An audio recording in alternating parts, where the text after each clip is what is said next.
Equivalent Boolean expression, two Boolean expression है of n variable, two Boolean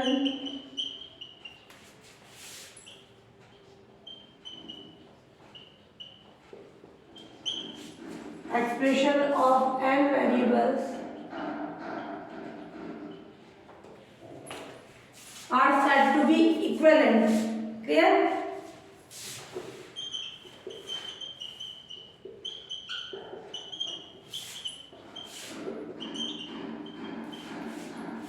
Equivalent Boolean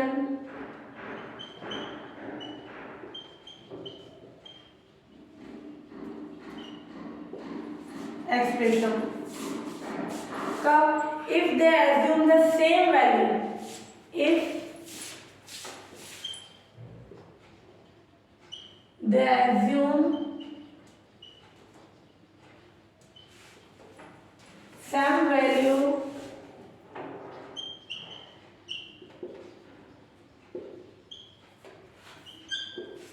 for every assignment of value, every assignment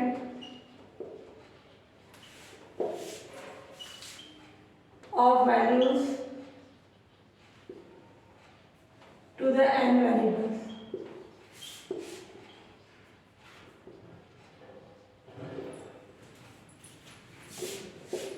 यानी E1, X1, X2 and so on Xn, ये Boolean expression है कितने variables का? n variables का. तो two Boolean expression of n variables are said to be equivalent. Clear? कब? if they assume same values for every assignment of value to n variable, ये E1 और ये E2, ये सेम वैल्यूज है, इसमें भी x1 x2 xn आ रहा है, इसमें भी x1 x2 xn आ रहा है, तो ये क्या हो जाएंगे? Equivalent Boolean expression. यहाँ भले E1 हो, ये E2, ये E1 E2, बट जो अंदर वाले वेरिएबल्स हैं वो क्या हो रही? सेम वैल्यूज असाइन कर रहे हो अपन, है ना? तो टू बूलियन एक्सप्रेशन, ये बूलियन एक्सप्रेशन है दो अलग-अलग.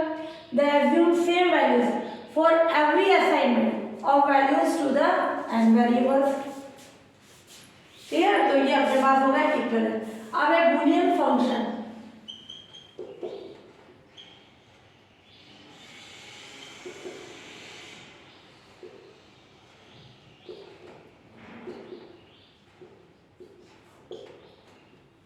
बूलियन वैल्यू जो है ना, क्या होगा Boolean function? Function f mapping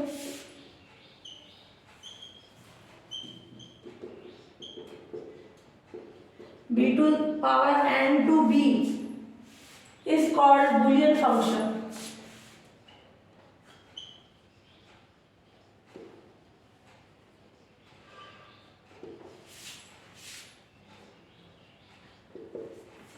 Clear?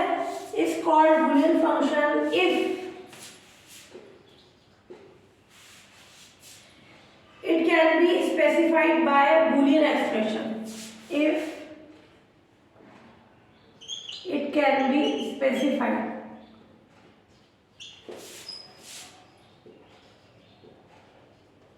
by boolean expression. ये चीज ध्यान से समझना.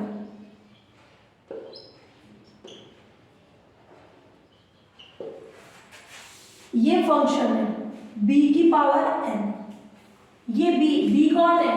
बूलियन एक्सप्रेशन जो है ना, इसको इस f को अपन बूलियन फंक्शन कहते हैं. ये f मैपिंग है b की पावर n से b में. कब? It can be specified. किससे हो specified? Bye Boolean expression.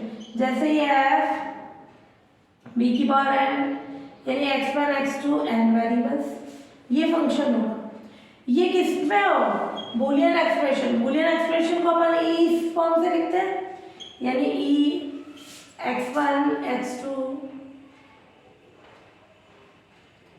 And so on xn. तो बूलियन फंक्शन की क्या कंडीशन हो गई? ये फंक्शन हुआ f मैपिंग b की पावर n से b में. ये बूलियन फंक्शन होता है कब? It can be specified by Boolean expression. इस फॉर्म में लिखा जाए. राइट साइड में अपना क्या है? बूलियन एक्सप्रेशन और ये function of x1 x2 x1. तो ये क्या हो जाएगा? अपना बूलियन फंक्शन की condition.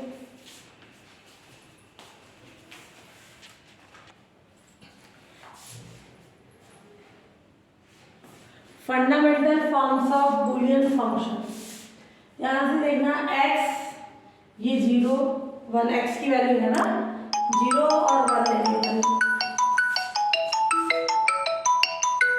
Fundamental forms of Boolean function, ये x की वैल्यू अपन ने 0 1 ली, f1 x दोनों वैल्यू 0 आ गई, f2 0 1, f3 1 0, f4 1 1। ध्यान से कॉन्सेप्ट देखना, f1 x कितना आएगा, दोनों 0 होने के कारण 0, f2 x क्या आया 0 1, जो x की वैल्यू वही है, तो f2 x को अपन क्या लिख सकते हैं x, क्लियर। और f3 x क्या हो गया, 0 का कॉम्प्लीमेंट क्या होता है 1, 1 का कॉम्प्लीमेंट कौन होता है 0, तो ये पूरी वैल्यू क्या आ गई, ये x का कॉम्प्लीमेंट अगर अपना x है 0 1, तो इसका कॉम्प्लीमेंट क्या हो जाएगा 1 0, क्लियर।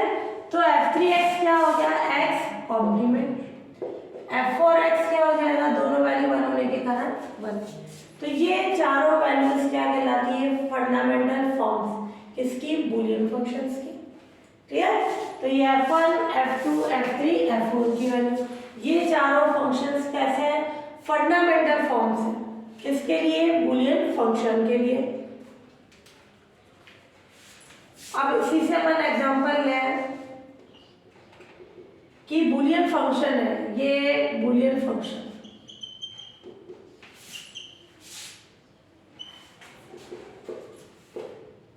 x की power 5 x square dot x cube plus x cube, इसको किस में चेंज कराना है अपने को, बुलियन फंक्शन में, या x कॉम्प्लीमेंट है ना, करेक्शन करना।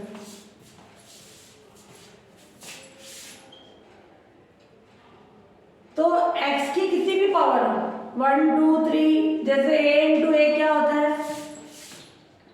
यही होता है बुलियन अलजेब्रा में, चाहे a इंटू ए ले, यानी a क्यूब, तब भी कितना होगा ये, तो उस पर कितनी भी पावर लें तो कितना है x, तो x की पावर 5 यानी x स्क्वायर यानी x dot x dash, x cube यानी x, ये x डॉट x डैश क्या होगा, अगर x 0 है तो ये 1, ये 1 है तो 0, यानी x डॉट x डैश कितना होगा 0, ये 0 प्लस x प्लस x यानी ये x अच्छा a प्लस a, तो ये बुलियन फंक्शन को अपन ने चेंज करा के लिख दिया, और ये वाला x आया तो किस पे चेंज हो गया, ये f2x, यानी इस एक्सप्रेशन को अपन ने किस पे चेंज करा दिया है, जो बुलियन फंक्शन है वो कौन सी फॉर्म में से, फंडामेंटल फॉर्म में, ये बोला ना, express the Boolean function in its fundamental form, ये क्या हो गया फंडामेंटल फॉर्म हो गई, which is fundamental form.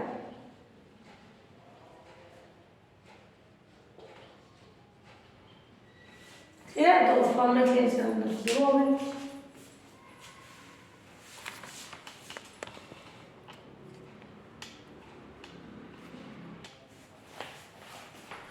Maxterm या मैक्सिमल बुलियन फंक्शन, अब boolean expression of n variables है ना, बुलियन एक्सप्रेशन है of n variables x1 x2 xn is said to be maxterm, या इसको मैक्सिमल भी बोल सकते हैं, if it is of the form, यानी ये इस फॉर्म में, ये n वेरिएबल्स है, क्लियर। अगर अपन ये ले रहे हैं x1 star x2 star x3 star and so on xn star, ये जो xi स्टार है xi भी हो सकता है या उसका कॉम्प्लीमेंट भी हो सकता है, तो सिंपल xi और यहाँ उसके कॉम्प्लीमेंट का जो सम है, ये ज्यादा से ज्यादा कितनी टर्म्स होगी n, टर्म किसको बोलेंगे, ये प्लस आने पर तो कितनी टर्म्स होगी n, तो ये कहलाता है अपने कैसी फॉर्म, मैक्सिमल फॉर्म, है ना। तो बुलियन एक्सप्रेशन में n वेरिएबल्स का ये मैक्स टर्म होगा कब, ये इस फॉर्म में। यहाँ स्टार ही लिखना, स्टार सिंपल वैल्यू भी हो सकती है या उसके कॉम्प्लीमेंट्री कंडीशन हो सकती है। तो नॉट एन वेरिएबल्स के एन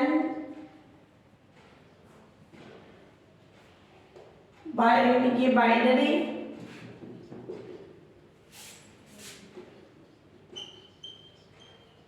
इंडिपेंडेंट वेरिएबल्स के 2n फंडामेंटल फॉर्म होती है। नहीं, इसमें मत लिखना, ये 15 दिन में इस पर रखना ना। ये तो था मैक्स। अब मिनी टर्म या minimal Boolean function.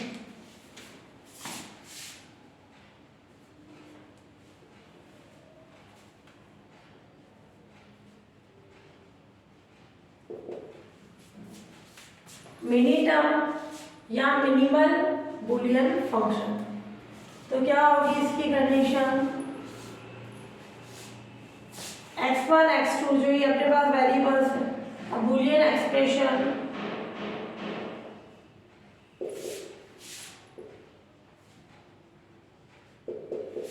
of n variables x1 x2 and so on xn is said to be minimal या mini terms।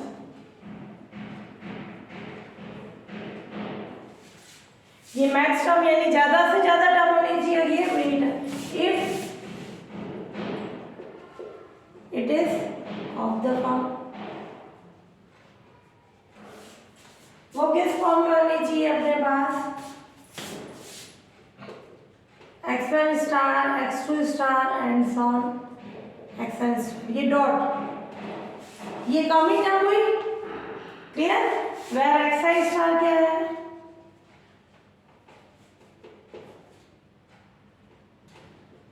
xi या xi dash i1 to n।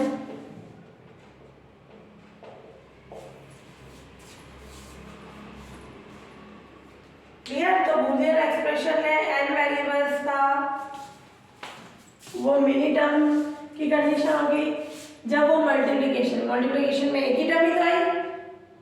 और ये स्टार का मतलब ये सिंबल भी हो सकता है और ये डैश में भी हो सकता है, उसका कॉम्प्लीमेंट। मैक्स में सम की फॉर्म आएगी क्योंकि ज़्यादा टर्म होगी, और मल्टीप्लाई कर रहे हैं एक टर्म तो वो मिनी टर्म की कंडीशन हो जाएगी। टू वेरिएबल्स के लिए मिनिमल बूलियन फंक्शन क्या क्या हो सकता है, जैसे हमने स्टार नहीं लिखा, स्टार का मतलब ही क्या था, सिंपल या कॉम्प्लीमेंट वाला। तो x1 डॉट x2 और x1 दोनों कॉम्प्लीमेंट ले लें, या एक कॉम्प्लीमेंट दूसरा सिंपल में, या कैसा हो सकता है ये सिंपल कॉम्प्लीमेंट में। क्लियर।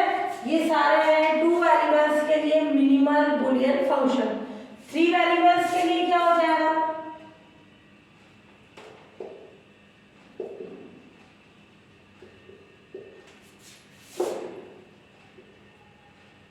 थ्री वेरिएबल्स के लिए मिनिमल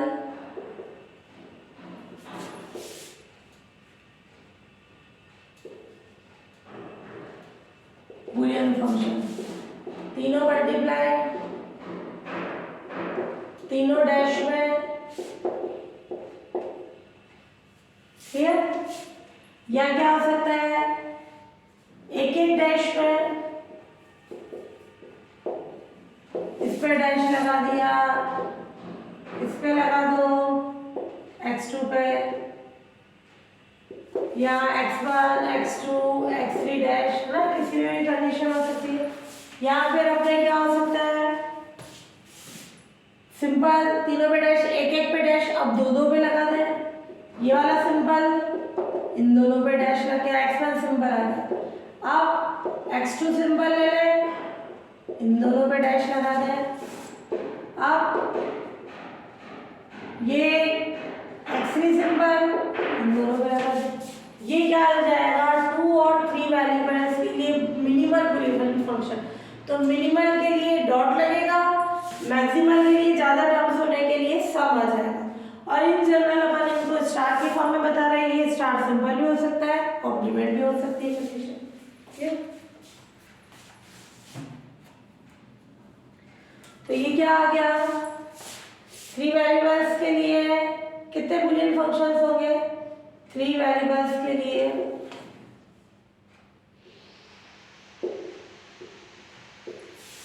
नंबर ऑफ मिनिमल